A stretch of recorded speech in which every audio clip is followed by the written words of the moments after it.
Cole Prescott smiled when they pushed the termination papers across the table. Not a polite smile, a satisfied one. That's the detail I keep coming back to. Not the papers. Not Reed Aldgate sitting across from me with his arms folded like he'd already moved on to his next meeting. The smile. I'm Wade Calloway. I'm 54 years old. I spent 22 years building the infrastructure that kept Hargrove Energy Solutions running, not managing it, building it. Every load balancing protocol, every failsafe, every cycling schedule written into the system. That was me. And on a Tuesday morning in March, I sat in a conference room and watched a man who'd been at the company for 2 years smile while they told me I was redundant. The company is moving in a new direction, Reed said. Cole has brought us a modernization roadmap. Your current role no longer fits the structure. Cole was leaning against the wall behind Reed, arms crossed. He had the look of someone who'd been rehearsing this moment. Any questions? Reed asked. Just one, I said. Who's handling the load cycling protocol after I'm gone? Cole pushed off the wall and stepped forward. We're switching to continuous run architecture. Your cycling system is outdated. Modern infrastructure doesn't need scheduled rest periods. He said it like he was reading off a slide. I nodded, said okay. Signed where they told me to sign. I wasn't going to argue. There was no point. I already knew what the next chapter looked like. I'd been at Hargrove since the company was running out of a converted warehouse on the east side of Columbus. Back then, a founder named Terrence Briggs had hired me as a junior engineer and given me room to build. You think differently, he told me once. That's what we need. Under Terrence, I had space to experiment. What I built over the next decade and a half was a load cycling protocol that treated our transformer clusters the way you'd treat any piece of heavy equipment that runs hot. You work it hard, then you let it breathe, then you bring it back up. Scheduled rotation, predictable stress loads, recovery windows built into the daily cycle. The results weren't complicated to read. Our transformer failure rate ran 61% below industry average. Energy costs came in 34% lower than comparable regional operations. I documented everything across 22 technical reports over 8 years. Everything changed when Terrence sold the company. New ownership came in, brought Reed Aldgate as CEO, and Reed brought Cole Prescott about 3 months later. Cole's title was Director of Operations. His background was an MBA and 6 years at a consulting firm. He had no engineering experience. None. From day one, Cole questioned everything I'd built. In meetings, he'd use phrases like legacy constraints and scalability ceiling to describe a system that had run without a single unplanned outage in over 7 years. I tried explaining the engineering to him 3 or 4 times. He'd wait until I finished, then pivot to whatever slide he'd prepared and keep talking. After a while, I stopped trying. The last 6 months before my termination were a slow bleed. I overheard Cole tell Reed I was resistant to change. He told Reed my system was a black box that only I understood, which was not true. He put together comparison slides using competitor benchmarks he'd cherry-picked, leaving out maintenance costs and hardware replacement cycles because those numbers told a different story. I requested meetings to respond, got put on the agenda twice, got bumped both times.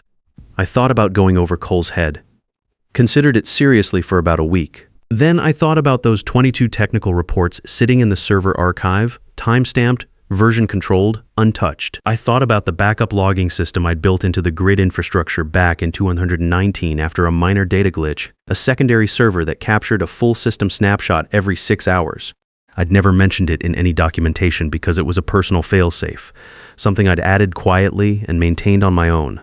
I decided to wait. When Reed called me into that meeting, I cleared my desk, took my coffee mug and the photos of my son Danny and walked out with my head up. I didn't touch a single file, didn't change any passwords, didn't alter any settings. I just left.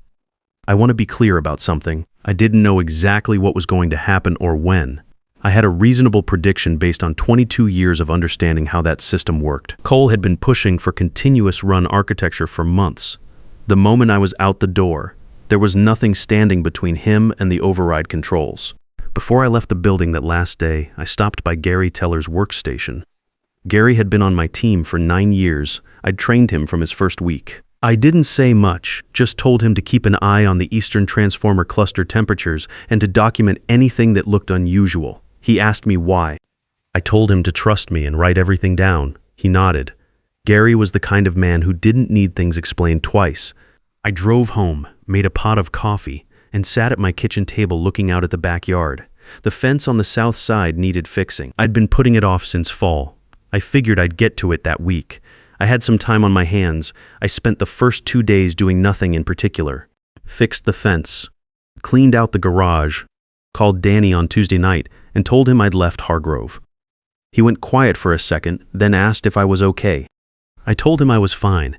He said he'd come up that weekend. I told him not to rush, that I just needed some air. That was mostly true. By day 3, I started getting texts from Gary. Short ones, nothing alarming on the surface. Eastern cluster running warm. Flagged a temp spike on node 7. Cole said to leave it. Submitted a variance report this morning. No response. I read each one and didn't reply. On day 4, Gary sent me a photo of a printout from the monitoring dashboard. The Eastern Transformer cluster was running at sustained load levels I hadn't seen outside of our peak summer demand windows, and this was late March. Cole had not initiated any cycling rotation. The system was running continuous, exactly the way he'd said he wanted it. I called Paige Sorrento that afternoon. Paige was an independent corporate attorney I'd worked with 4 years earlier when Hargrove's previous legal team had tried to fold my protocol documentation into a general IP assignment clause. She'd helped me get that language removed. She knew my work, knew what the protocol meant to me professionally, and she knew how to read a contract. I told her what had happened. She asked me to send over my termination agreement. I did. She called me back in an hour. There's a clause in here about systems developed during your tenure, she said. The language is broad enough that they could argue your load cycling methodology belongs to them outright, not just the implementation. I figured there'd be something like that.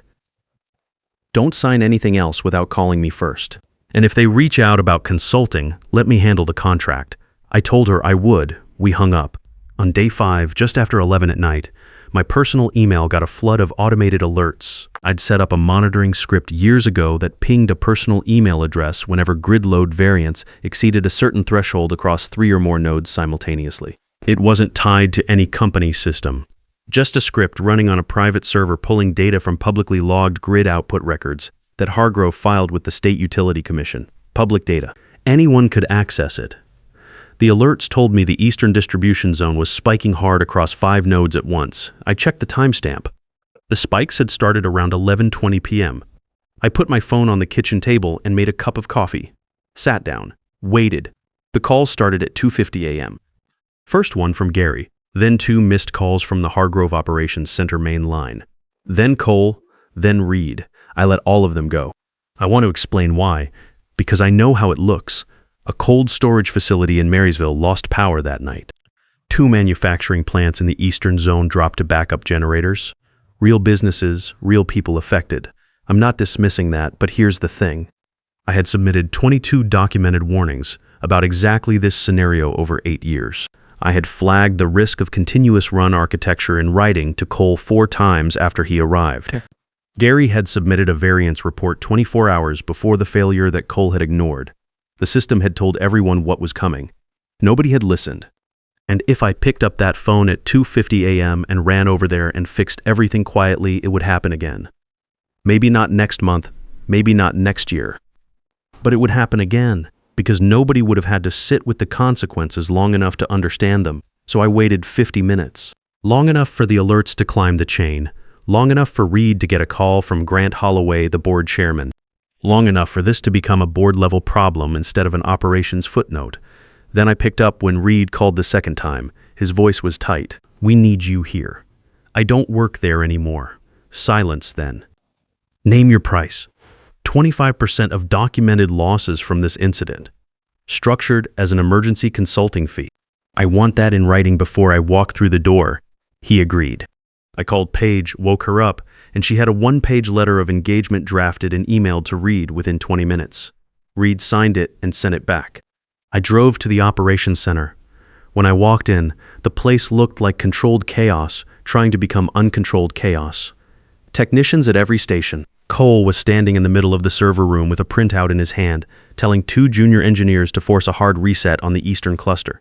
I crossed the room and stepped between them. Don't touch that, I said to the engineers. I looked at Cole. A forced reset right now will thermally shock the transformer coils on nodes 4 and 6. You'll lose them permanently.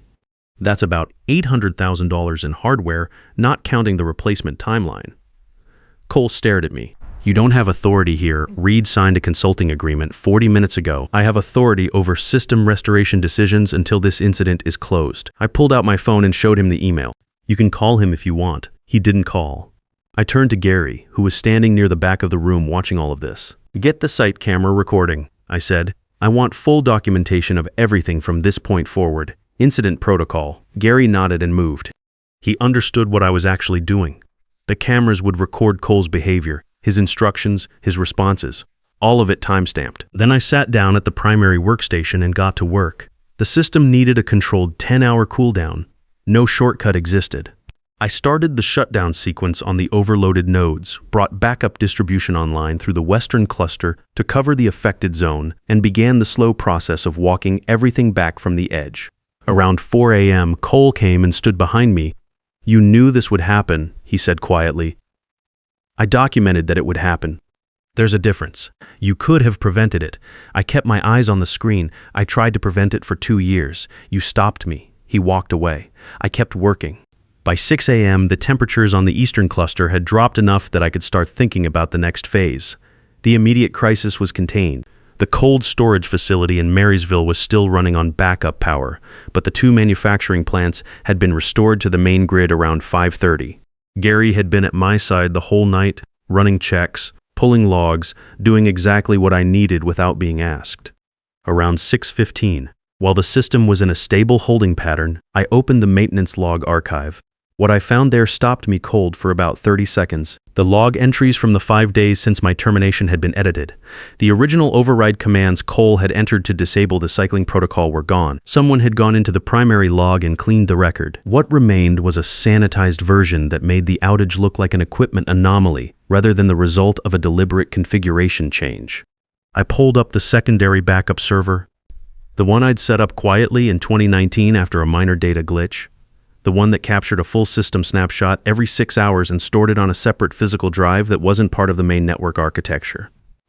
Cole wouldn't have known it existed. It wasn't in any documentation I'd ever filed with the company. The backup had 4 clean snapshots from the past 5 days. Every one of them showed Cole's override commands exactly as he'd entered them. Timestamps intact, hash verified, unaltered. I copied both versions to an encrypted personal drive, the edited primary log. The untouched backup, side by side. The comparison was about as subtle as a sledgehammer. I kept working and said nothing. At 7 a.m., Reed came into the server room.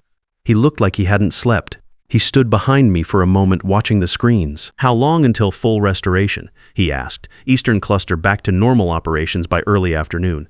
Full grid stability by tonight. He nodded. The board wants a meeting this morning. I'll be there when the system is stable, not before. He didn't argue. Cole spent most of the morning hovering at the edges of the room, talking to people in low voices, checking his phone. At one point, he came and stood near my workstation, again. This time, he didn't say anything about the outage. I've been going through the access logs, he said. There's a remote authentication signature showing a connection to the system 3 nights ago, from outside the building. I looked at him. That's the automated monitoring script. It pings the system every 6 hours to verify backup log integrity. Been running since 2019. It's in my original setup documentation if you know where to look. He held my gaze for a moment. Convenient, documented, I said, unlike the changes someone made to the primary maintenance log last night. His expression didn't shift, but something behind it did. He walked away and didn't come back. By noon, the eastern cluster was running normally. I handed Gary a written handover note covering system status, the restoration steps I'd taken, and a flagged warning to monitor Node 7 temperatures for the next 48 hours. Then I called Paige. The maintenance logs were tampered with, I told her. I have the original backup with full timestamps, and I have the edited version from the primary system. She was quiet for a moment. Send me both. Don't share them with anyone at Hargrove yet.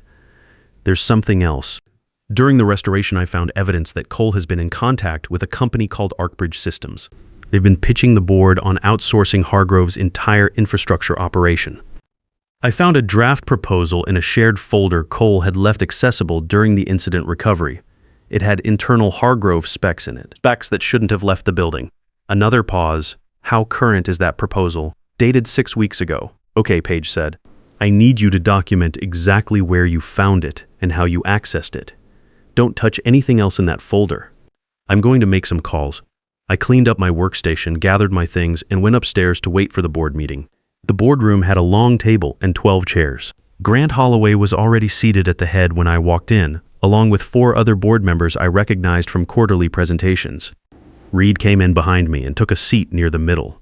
Cole arrived last and sat at the far end, away from Grant. Grant opened without preamble. Mr.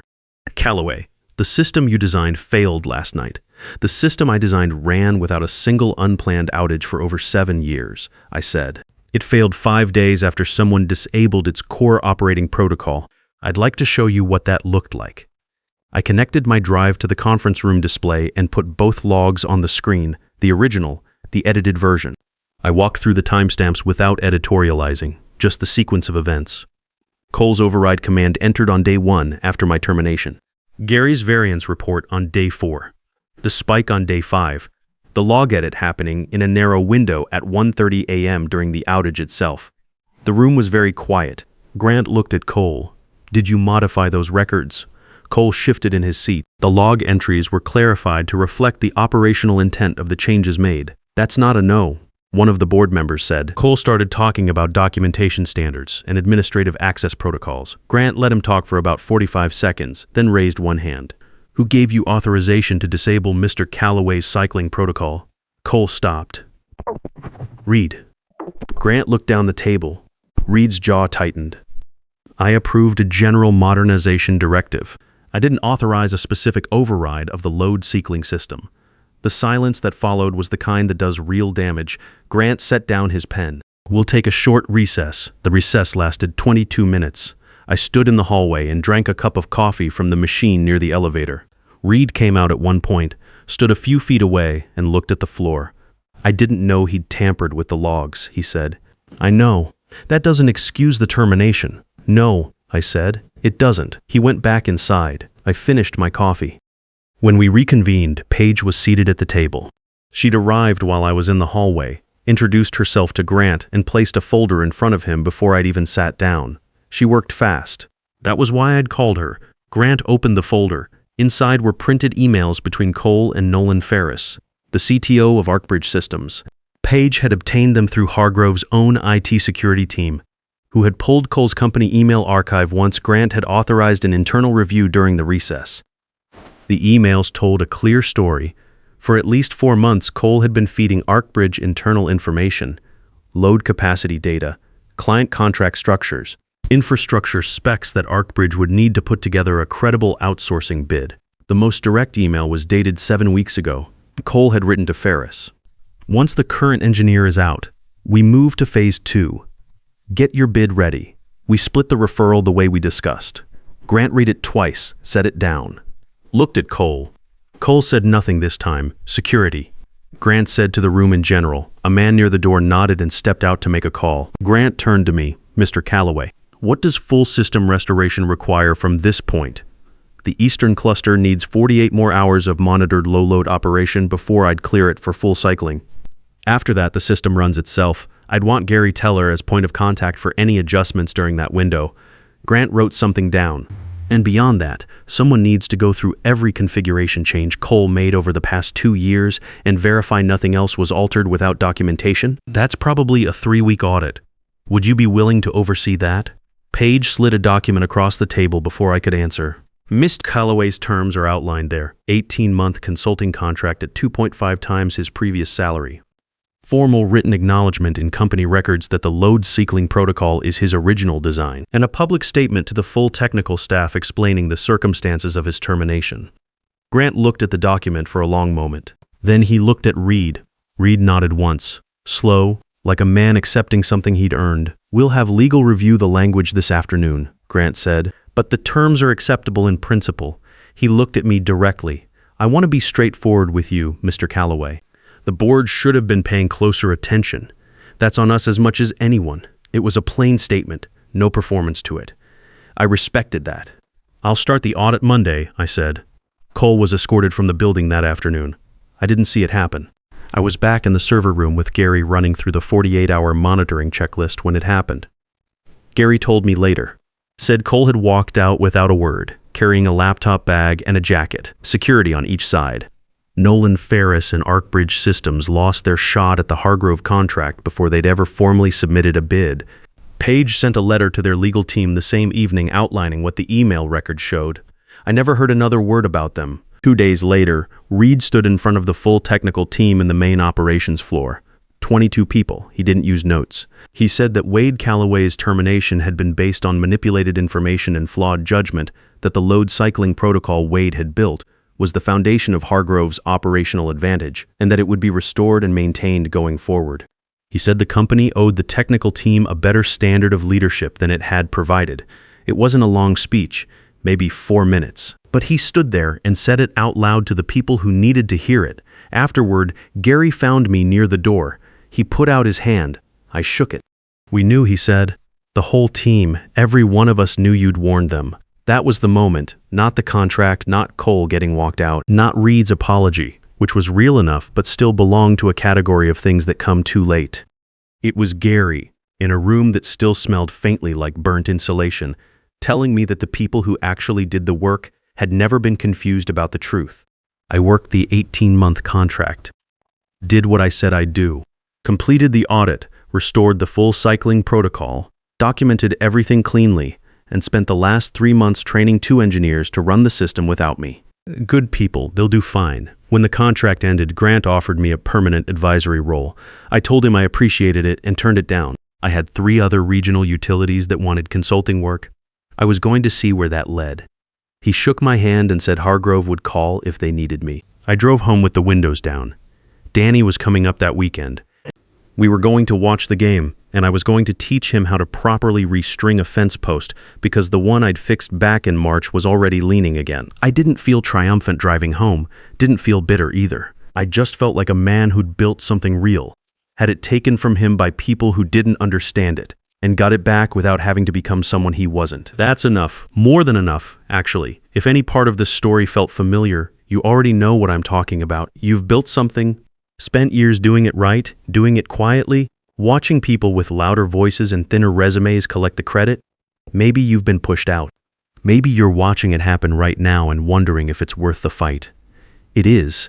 Not because the system rewards patience, it often doesn't, but because the people who actually do the work always know the truth, and that truth has a way of surfacing, one way or another. If this one resonated with you, hit like and subscribe, leave a comment below.